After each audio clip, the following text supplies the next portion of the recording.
Hello everyone, my name is Prashant and I welcome to All Mentor Academy. चलिए class 11th के mathematics को हम बेहतरीन तरह से स्टार्ट किए हुए हैं। आज एक्सरसाइज 1.1 के 5 नंबर के क्वेश्चन को देखेंगे जो आपके स्क्रीन पर ये रहा। वन बाय वन करके सारे क्वेश्चन को लिखते जाएंगे और सॉल्व करेंगे। आप लोग भी एनसीईआरटी जो है ये मैथमेटिक्स क्लास 11th का लेकर जरूर बैठिए। चलिए क्वेश्चन को सॉल्व करते हैं बाबू। कि list all the elements of the following sets. ठीक, list all the elements of the following set, यानी जितने भी एलिमेंट्स है वह सेट के फॉर्म में आपको दिया हुआ है और इसको आप रोस्टर फॉर्म में लिखिए। इस एलिमेंट को फाइंड कीजिए। ये जो एक आपको सेट बिल्डर फॉर्म में ये दिखा रहा है, इस सेट बिल्डर फॉर्म में राइट डाउन क्या हुआ है, इसमें से कितने एलिमेंट्स होगा, इसके एलिमेंट्स को फाइंड आउट करना है। डायरेक्ट आप यहां मानिए कि सेट बिल्डर में दिया हुआ है और रोस्टर आपको लिखना है, रोस्टर को। तो ये फर्स्ट क्वेश्चन को देखते हैं बाबू। A equal x such that is an odd natural number. कैसा natural number? Odd natural number लिखेंगे। तो इसका जो सॉल्यूशन करेंगे बाबू, सॉल्यूशन करेंगे तो ओड नेचुरल नंबर कौन कौन हो जाएगा देख लीजिए। यदि नेचुरल नंबर की बात कर देंगे तो क्या हो जाएगा, 1 2 हो जाएगा, 3 हो जाएगा, 4 हो जाएगा, 5 6 7 डॉट डॉट। यानी इसमें फिक्स नहीं कहा है कि कितने नंबर तक ओड नंबर लेना है, ओड नेचुरल नंबर लेना है। चलिए 2 तो नहीं होगा, इसमें 4 नहीं होगा, 6 नहीं होगा। यानी आपको ओड लिखना है तो लिखिए 1 3 5 7 डॉट डॉट दे देंगे। ये आपका राइट आंसर हो गया। चलिए बाबू नेक्स्ट क्वेश्चन की ओर बढ़ते हैं। 5 में दूसरे क्वेश्चन पर बढ़ेंगे। चलिए दूसरा क्वेश्चन देखिए क्या कह रहा है। दूसरा क्वेश्चन बी में कह रहा है B X such that x is an integer comma -1/2 less equal to X less than 9/2। इसको रोस्टर फॉर्म में कैसे लिखेंगे या इसमें कितने एलिमेंट्स है, इसको कैसे फाइंड करेंगे, ये आपको पता करना है कि इसमें कितने एलिमेंट्स होंगे बाबू, ये आपको पता लगाना है। चलिए तो यहां देखिए x जो है आपका इंटीजर है बाबू, पूर्णांक है और ये कंडीशन आपको दे दिया है। सपोज कीजिए इंटीजर को यदि लाइन पर रिप्रेजेंट करेंगे तो 0 -1 -2, इसको 1 2 3 4 और 5। अब देखिए ये कंडीशन देखिए 1/2 निगेटिव में कहा, ये पॉइंट इंडिकेट होगा 1/2 के लिए, -1/2 के लिए। ठीक, और ये x का वैल्यू इससे बड़ा होगा, -1/2 से बड़ा, और इससे छोटा वैल्यू आपको लेना है बाबू। तो यहां पर देखिए 9/2 को क्या लिख सकते हैं, 4.5 यहां तक। यानी इसके अंडर में देखिए कितने एलिमेंट्स आ रहे हैं। यानी ये जो कंडीशन कर रहा -1/2 less than x less than 9/2, इसमें जो एलिमेंट आएगा इसका यदि सॉल्यूशन लिखेंगे, इसके रोस्टर फॉर्म को यदि लिख देंगे बाबू, तो कहां से आएगा, 0 से 4 तक आएगा। 0 1 2 3 और 4, यही इस सवाल का राइट आंसर हो जाएगा। चलिए फटाफट से आप लोग राइट डाउन कीजिए, तब नेक्स्ट क्वेश्चन की ओर मूव करते हैं। 1 2 3 4। चलिए तीसरा देखिए, इसमें 5 के 3 नंबर के क्वेश्चन, रोमन के 3 नंबर क्वेश्चन को देखेंगे। चलिए तीसरे क्वेश्चन को, चलिए तीसरा क्वेश्चन आपके स्क्रीन पर है बाबू। C x such that x is an integer comma x square less equal to 4। इसमें देखिए कितने एलिमेंट्स है बाबू, इसमें कितने एलिमेंट्स है, आप लोग बिल्कुल सॉल्व करके देखिए तो कितने एलिमेंट्स हैं। अच्छा देखिए, सेट सी में कह रहा है x such that is an integer, क्या होना चाहिए? इंटीजर होना चाहिए। और ये कंडीशन आपको दे दिया है, क्या कंडीशन दिया है देख लीजिए, X square less equal to 4। यदि यहां से हम वैल्यू निकालेंगे बाबू, एक्स का क्या वैल्यू रखेंगे, ये वैल्यू आपको क्या क्या इंडिकेट करेगा? दो कंडीशन को करेगा।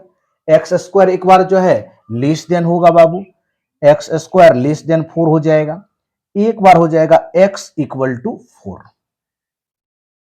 यानी हम लोग जो एक्स का वैल्यू आएगा वह या तो क्या होना चाहिए, 4 से छोटा होना चाहिए या तो 4 के बराबर होना चाहिए। यदि एक्स स्क्वायर बराबर 4 लिखते हैं, देखिए एक्स स्क्वायर बराबर 4 लिख दिए तो एक्स के दो मान आएगा, एक तो +2 आएगा और एक -2 आएगा। चलिए, इसमें जो एलिमेंट्स हो जाएगा बाबू, ये बात आप लोग अच्छी तरह से देखिए। यदि इसको इंटीजर पर लिखते हैं तो दो मान यहां से इंडिकेट हो गया, यहां से कितने मान इंडिकेट हो गया, 2 प्लस -2, कहां जाएंगे, -2 से +2 तक इसका वैल्यू होगा। यहां पर इंटीजर लाइन पर लिखिए तो ये हो जाएगा 0 1 2 3 और कितना तक 4। यहां लिखेंगे -1 -2। यानी आपको जो वैल्यू लेना है इसमें वह कहां तक लेना है, ये आप भली भांति इस चीज को जानिए। यानी x का जो मान होगा बाबू वह प्लस माइनस क्या होगा, 2 होगा। यानी आपको लेस इक्वल टू है तो -2 से कहां तक मान लेंगे, 2 तक लेना पड़ेगा। आगे हम बताएंगे बाबू इस चिन्ह का मीनिंग क्या होता है। लेस इक्वल टू मतलब इसको भी आपको इंक्लूड करना है, -2 को भी और 2 को भी। इसके अंतर्गत जितने भी एलिमेंट्स आएगा सब जो है X square less than equal to 4 होगा। तो इस तरह से हम कह सकते हैं इसको सॉल्यूशन में यदि इसको रोस्टर फॉर्म में लिखेंगे तो C इक्वल टू लिखेंगे कितना, -2 -1 उसके बाद 0 उसके बाद 1 और 2 आएगा। यानी 1 2 3 4 5 जो है वैल्यू आएगा। कितने एलिमेंट्स इसमें आएगा, 5 एलिमेंट्स आपको देखने को मिलेगा। चलिए नेक्स्ट क्वेश्चन की ओर बढ़ते हैं। क्वेश्चन 4 जो है आपके स्क्रीन पर ये रहा। चलिए क्वेश्चन 4 की ओर बढ़ते हैं। क्वेश्चन 4 देखिएगा, वेरी इजी क्वेश्चन है बाबू। कह रहा है D equal to, D set है, D equal to, D set आपको दिया हुआ है, D equal to x such that x is a letter, is a letter, letter in the word LOYALOL। Loyal word के लिए रोस्टर फॉर्म लिखिए। अब roster form में अपना लोग जानते हैं एलिमेंट्स को रिपीट नहीं करेंगे, रिपीटेशन अलाउड नहीं है, ऑर्डर कुछ भी हो, और उसके बाद कोमा के माध्यम से लिखेंगे। लिखना आसान है, देखिए यहां से सॉल्यूशन करेंगे तो डी सेट में जो एलिमेंट्स आएगा, एल लिखिए, एल कोमा ओ कोमा वाई कोमा ए, एल दो बार है नहीं लिखेंगे। जब भी रोस्टर फॉर्म में लिखेंगे ध्यान रखेंगे एलिमेंट्स को मिडिल ब्रैकेट के अंदर लिखना है, रिपीटेशन अलाउड नहीं है, यानी रिपीट भी एलिमेंट को नहीं करेंगे। चलिए नेक्स्ट चलते हैं, क्वेश्चन 4 के बाद 5 पर चलते हैं। 5 में देख लीजिए क्या कह रहा है, E बराबर दिया हुआ है x such that x is a month, is a month of a year, of a year not having 31 days। चलिए अब ये क्या कह रहा है क्वेश्चन, क्वेश्चन को केयरफुली रीड करना है कि ई जो सेट है उसमें रोस्टर फॉर्म में कुछ कंडीशन लिखा हुआ है, x such that is a month, महीना होना चाहिए, of a year not having 31, यानी वह 31 डेज वाला नहीं होना चाहिए। तो कौन कौन आएगा जो 31 नहीं हो बाबू, तो यहां से कर लीजिए ई सेट जो आएगा। चलिए जनवरी तो होगा, इस अंगूठे पर आप देख लीजिए हाथ पर, तो जनवरी हो गया। जनवरी नहीं होगा, 31 का जनवरी होगा बाबू। फरवरी लेंगे, क्या लेंगे, फरवरी। फिर जनवरी फरवरी, मार्च नहीं लेंगे, अप्रैल लेंगे, अप्रैल लेंगे।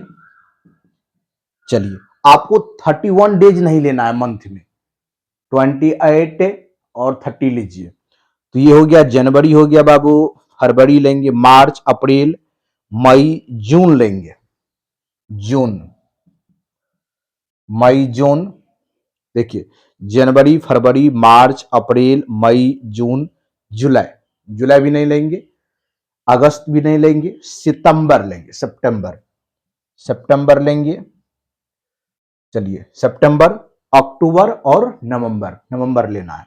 यानी टोटल जो हो गया नवंबर, उसके बाद दिसंबर, ये जो है नवंबर, यानी टोटल मंथ की बात कर देंगे जो नॉट होगा 31 डेज का, उसमें कितने मंथ आएंगे, 1 2 3 4 5, जिसमें फरवरी देखने को मिलेगा, अप्रैल देखने को मिलेगा, जून सितंबर और नवंबर। चलिए फटाफट से आप लोग भी राइट डाउन करते जाइए। चलिए लास्ट सवाल देखेंगे, 6 नंबर में देख लीजिए, 5 का रोमन का 6, बहुत इजी क्वेश्चन है।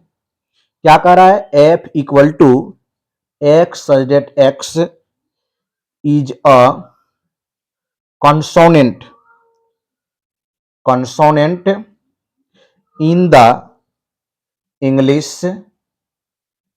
in the English alphabet, in the English alphabet which precede, which precede के, which precede के। यानी ध्यान से क्वेश्चन को रीड कीजिए बाबू, इजी क्वेश्चन है।